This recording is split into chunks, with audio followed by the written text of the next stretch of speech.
Ryan's mother, Mike, Ryan's father, Chad, and Katie, his brother and sister, and Brittany, his fiancé. Dear Gascón.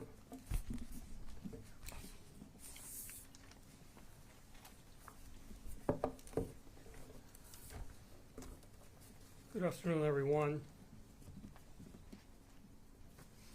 For the men and women of the Sheriff Department, thank you for being here today.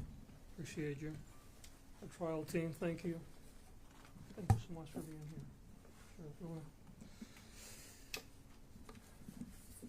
You know, someone that was a police officer for over 30 years, this hits home in many ways. But today we're here to announce the filing of charges in a case that deeply concerns all of us. Kevin Salazar is facing charges of murder accompanied by 3 special circumstances allegations in the murder of Deputy Ryan Clinkunbroomer. First special circumstance that we have alleged is that the killing was committed against a peace officer. The second special circumstance is that he was lying and waiting. And the third is by means discharge of a firearm from a motor vehicle. Ryan was just 30 years old. He was an 8-year veteran of the Los Angeles Sheriff Department serving Palmdale and the Antelope Valley. And Sheriff Luna said the other day that Ryan was a superstar. He became a training officer, which is a position of honor and reserved for the best of the best, very early in his career. He dedicated himself to the calling that carries with it the weight of responsibility and the promise of making our community safer. But his life wasn't only about the uniform he wore or the star that he proudly adorned on his chest. It was also about the potential, the lives that he could have touched, the crimes that he could have prevented, and the difference that he could have made in the life of those he swore to protect. He was newly engaged to be married. He's a beloved son, a brother, a colleague to many, and a friend and a community member. His sacrifice serves as a reminder of the courage and dedication that defines our law enforcement community. The loss of any life is a tragedy, but when it's a sworn officer, someone who has taken an oath to protect our communities and is taken from us, it cuts deeper. It's an assault on the very fiber of our community and civilization. It is a stark reminder of the dangers our law enforcement officers face every day while selfishly serving and protecting our neighborhoods. Having served as a police officer myself, I have personally experienced the bond that exists among law enforcement community. In light of the charges filed today, it is imperative that justice be served. If the defendant is found guilty, he will face severe consequences. If convicted, the defendant will face sentence of life and imprisonment without the possibility of parole. Let me emphasize that our pursuit of justice does not end with these charges. Our dedicated team of prosecutors, alongside the Sheriff Department and other agencies, will work tirelessly to ensure every aspect of this case is thoroughly examined and that all the evidence is meticulously presented and the truth is brought to light. We owe it to Ryan, his family, and every member of our community.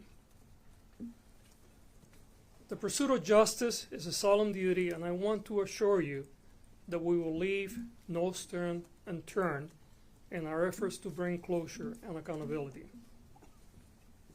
I want to thank the community for their help and the Los Angeles County Sheriff Department for their swift and unrelenting work apprehending the defendant in this cowardly and senseless murder of Ryan.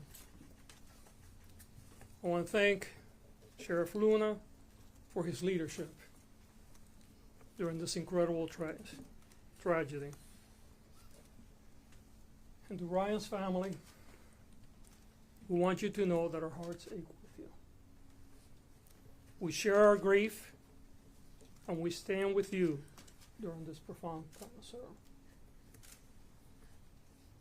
Ryan's bravery and unwavering commitment will never be forgotten, and his legacy will live on the hearts of our community. We will honor his memory by continuing to work tirelessly in our pursuit of justice in this case. I'm going to turn it over now to Sheriff Luna, and then we will have, I believe it's Brittany that is going to say a few words, and then we'll answer any questions in English, and then at the end we'll answer any questions that you may have in Spanish. With that, I'm going to turn it over to our sheriff.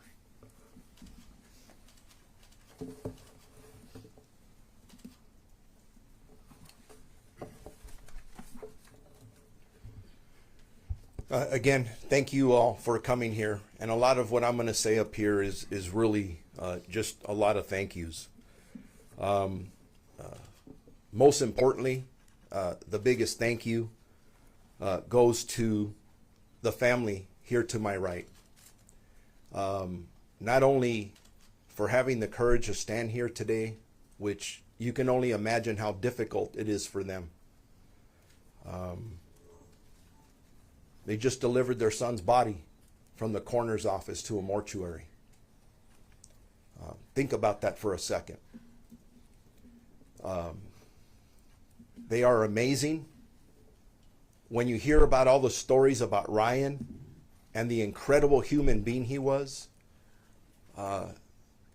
you spend 2 minutes with this family and you understand right away why he was the way he was. Grandfather, father, mother who served with the Los Angeles County Sheriff's Department, brother who serves with another law enforcement agency, a neighboring agency. Just incredible people, service running through their veins. And I want to personally, publicly thank you for sharing Ryan with us. We can't thank you enough. Over to my left, you have standing very proudly deputies from the Palmdale station who are his brothers, who work with him day in and day out. They put their life on the line every day, just like Ryan did. And to remind everybody, Ryan had just left the station in uniform in a black and white police car, sitting there just waiting for a red light to turn. And he's never coming home again. Thank you for what you do. And I know you did everything you could to take care of Ryan and to take care of each other. We're hurting right now. The family's hurting. This department's hurting. So I do appreciate all the work that all of you did because you helped us bring this case. You helped us arrest this individual who committed this ambush, murder of our deputy. You came, you reported, people came forward, and in true partnership with our community in Palmdale, people stepped up to the plate and provided information to our detectives who were relentless. I had to tell some of these men and women, hey, you got to go home and get some rest. They would look at me, turn away, and continue to work. That's a level of commitment they showed to solve this case. All the way through to the arrest, the professionalism, the discipline that they showed. And I also want to end because, honestly, You need to hear, you need to hear from Brittany. That's who we're here to listen to. Before I turn it over to her, just please remember the pain that she's going through and will continue to go through. I'm going to be standing right next to her, and I'm going to protect her like a lion. So just please respect her. But before I turn the mic over to Brittany, I would like to thank our district attorney. Him and I had several conversations during the last several days. We promised the parents that we would arrest this individual. They talked to me about prosecution, and based on the DA's announcement today, we are hoping for nothing less than the maximum punishment available under the law for this individual. With that, I'm going to turn it over to Brittany. I'll have her step up. Please remember what she's been through the last 3 or 4 days.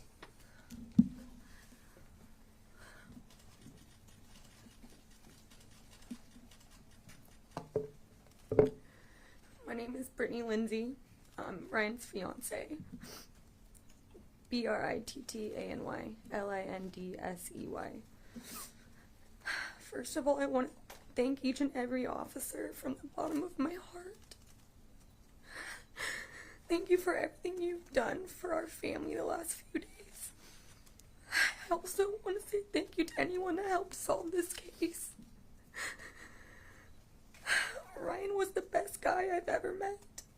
He was so thoughtful, caring, and everyone who met him or knew him loved him. I'm so happy I was able to love him. It was not long enough. I couldn't wait to start our lives together. We were just engaged, planning to get married and start a family. Ryan, I miss you and I love you so much. I don't know how to live without you, and I didn't ever want to imagine it. Now look down on all your brothers and sisters in blue. Keep them safe so this never happens to anyone else. Protect them and watch over them as they continue to serve their community. Until we meet again.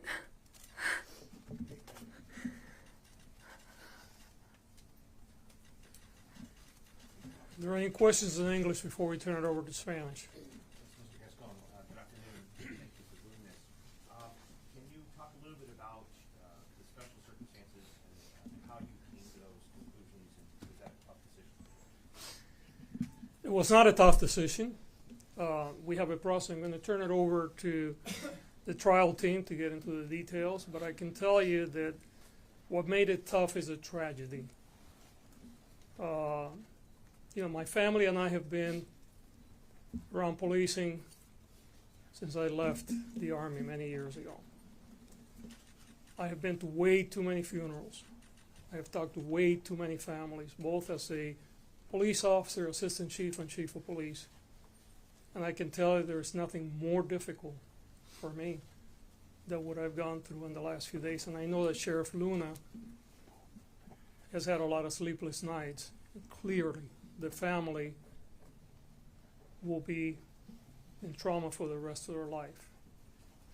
So the decision was not difficult. We follow a process, and I'd like to turn it over to our prosecutors that can give you more details. Do you have a further question? Yeah, I wanted to find out about the weapon. If it was purchased legally. Step to the microphone. Identify yourself, please. My name is Michael Blake, Yeah, there you go. Blake. And at this point, I think it's really important to recognize, the flags out here are still at half-mast. This is less than a week old. We just had our very first appearance in court. And this is the kind of case that will be investigated all the way until the end of the entire court process. All we can say at this point about any weapon is that we believe there was a purchase made in the weeks before this crime occurred. But beyond that, at this point, we can't offer any details about any weapons in the case. Can you please tell us how many weapons were seized? No. Thank you. You mentioned the purchase, though, Mr. Blake. Question is, this man purchase that weapon? Again, we believe the suspect in the case, who is now the defendant, Mr. Salazar, did purchase a firearm in the weeks before the crime occurred, but that's all we can say. Can you say whether the gun was legally purchased? I cannot. And can you just discuss what has come forth as a motive? Did the deputy and the defendant, had they ever interacted before? Did they know each other? Was he targeted specifically as this particular deputy, or is there a different reason he may have been targeted? Well, you've seen the footage. He was certainly targeted. We're learning more about the case as this unfolds. And again, we're at the very, very beginning. The Sheriff's Department has done a monumental thing to solve this and get to the point where we are today, where we actually have a prosecutable case. And now there's a long court process and a very intensive investigation that's going to continue. But I can't say any more than that. But targeted, when you say he's definitely targeted, was he targeted as Deputy Ryan Clinkunbroomer, or was he targeted just any deputy? We can't answer that. I cannot answer that. Mr. Gascón, this seems like it's a possible death penalty case. What is the status of your office's policy on pursuing the death penalty? Look, if I thought that seeking the death penalty was going to bring Ryan back to us, I will seek it without any reservation, but it won't. If I thought that the death penalty was going to stop people from committing brutal murders, I will seek it, but we know that it won't. The reality is that the death penalty doesn't serve as a deterrent, and the death penalty does not bring people back. So this would be Let me finish, please. Yeah. What I can assure you is that we're going to do everything within our legal power to make sure that this defendant never gets out of prison. Yes. What interactions had this defendant had with law enforcement? Had there been calls to the Palmdale home previously? Had he been involuntary committed? And I'm sure everyone here wants to hear condolences to the family. Look, this is an ongoing investigation. You heard prosecutors. We have a lot of They're coming forward. Yep. I can handle that. Yeah, sure, please. Yeah. State your name. David Avazian. Spell that last name. AYVAZIAN. Thank you. Now, we have unconfirmed reports that there may be a mental health history, but we're going to take every step that we can with the Sheriff's Department to get actual records to see if there's been any actual contact with any mental health professionals. And so at this point, I don't think we can speculate as to what his mental health history is or diagnose him, but it's an ongoing investigation. Obviously, as competent and ethical prosecutors, we're not going to close our eyes or ears to any evidence that we hear. We're going to do everything we can to build a full picture of who this person is, and in order to determine what the motive was and what role, if any, mental health played in this crime. And is he cooperating in that case? It's an ongoing investigation. I don't want to discuss that. Sheriff, if you don't mind, can you give us a sense of how many tips you got in? As you see from our partners at the District Attorney's Office, our job was to bring the community forward, get every fact, piece of evidence that we can provide so they can present the best case possible. There are a lot of factors involved here. There's a part of me that wants to stand up here and say, hey, this is this, and there's so much unconfirmed information. We're still in the process of putting it all together, which includes part of the question you're asking. But I got to be honest with you, we have a long, difficult journey ahead of us. And we have one goal collectively, and that's to make sure that this individual never is able to get out on the street again. Every question you guys are asking is solid, it's good. There is public interest in that, but right now our priority is to get this individual prosecuted to the full extent of the law. And for that reason, that's why neither we and I'm going to be bold and speak for the District Attorney's Office, the prosecutors, we don't want to put this out right now. And it's not because we have something to hide, it's because we need to get this individual prosecuted with the facts and evidence that we have. Thank you. Okay. Any other questions in English before we move to Spanish? One more? Can you discuss what led you to him, other there's been reports about 2 road rage incidents. Someone may what brought you from that video to Look, you heard the sheriff, you had heard my team. This is an ongoing investigation. And the last thing that we want to do here today is put out information that may compromise the prosecution or that might lead the public to a wrong conclusion. We're not being cagey. We're simply protecting the integrity of the investigation and the prosecution.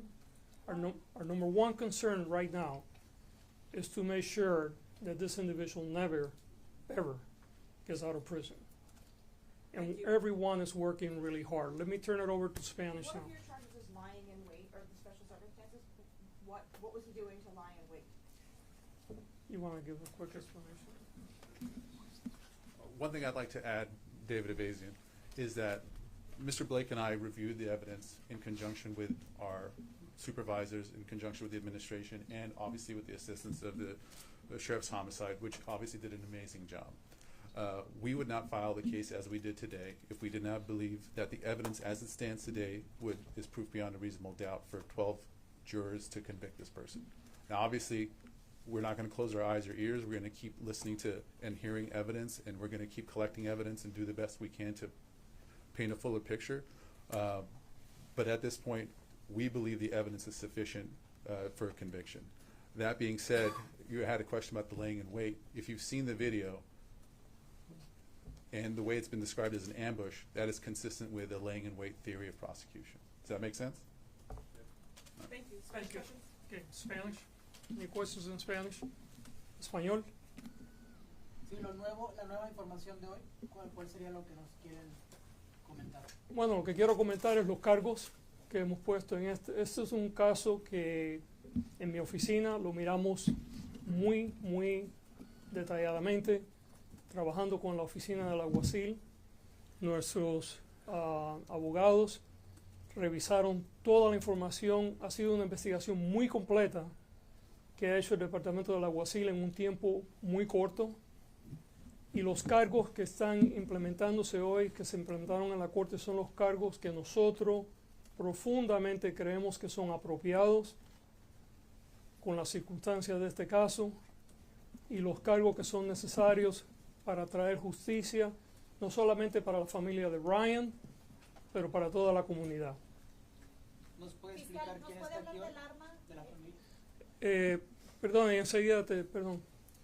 Sí, porque ellos no hablan español, decirnos quiénes están aquí. Desde luego. Los que tenemos aquí de la familia de Ryan, tenemos a su mamá, Kim, que está aquí. Tenemos a su papá, Mike. Tenemos a su hermano, Chad. Y tenemos a sus hermanas, Katie. Además de eso, tenemos a Brittany, que ya habló en inglés. Ella era su prometida. Estaban empezando una vida nueva, se querían casar. Y desafortunadamente eso no va a suceder en este caso. Could you do that in English, please, sir?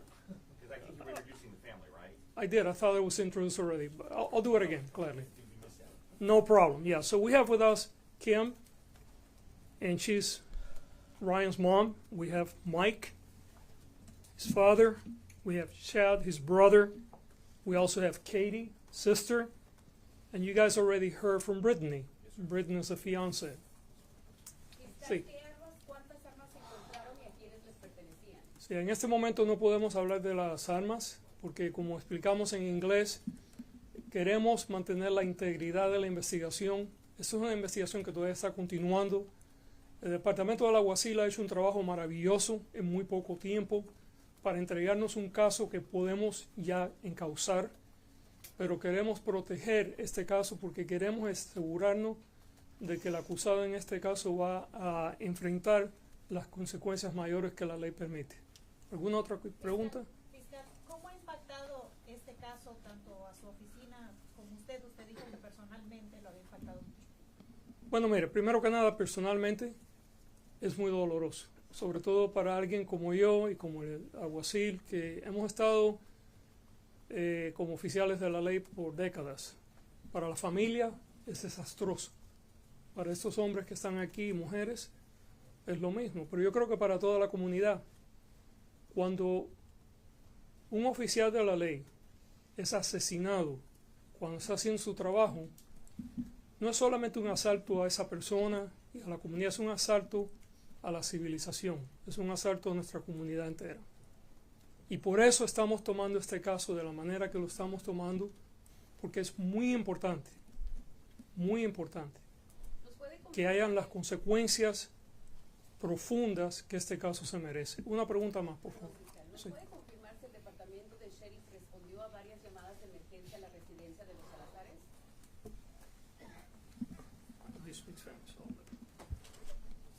Sí tenemos información, pero como estamos diciendo ahorita, todavía estamos investigando a ver cuántas veces sí fuimos. So, no te quiero dar información que no es completa en este minuto. Gracias. I think that concludes our questions. Thank you. Fiscal, por último, ¿va a buscar la pena máxima para ese individuo? Si es convicto, va a estar en la cárcel el resto de su vida. Thank you.